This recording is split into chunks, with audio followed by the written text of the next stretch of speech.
They love to make schools their homes, but they do pose a rabies risk and more. Today, school officials, animal care officers, and experts came together to share information about what to do if you live near bats. It can be a spectacular sight when dusk hits and the bridge-loving bats begin their breakfast flight. It's part of living in Texas to see this. But when you see this, beware.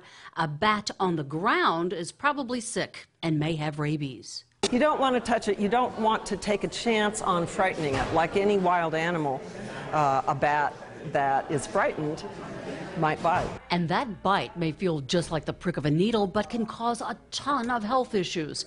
This seminar is filled with people on the front lines of detection and control of bats, learning what to do, what not to do, and why it's a potential problem.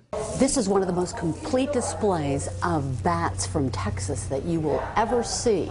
But there's one bat that's not in here yet, but they're worried it's going to show up soon. It's the vampire bat.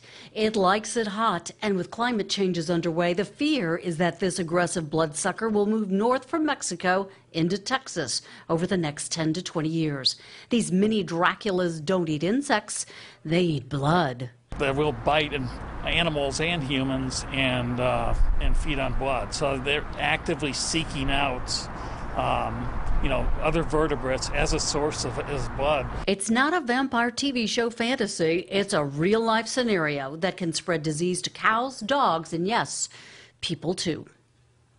Now, the biggest problem we've seen from Texas bats is a colony discovered at Lackland Air Force Base that exposed 100 trainees to rabies, and they were required to get treated for it. The good news is that in a natural habitat, bats are helpful. They eat lots of insects we don't like, and they help pollinate our plants just like bees. So if you see one on the ground, though, don't touch it. You need to call animal control.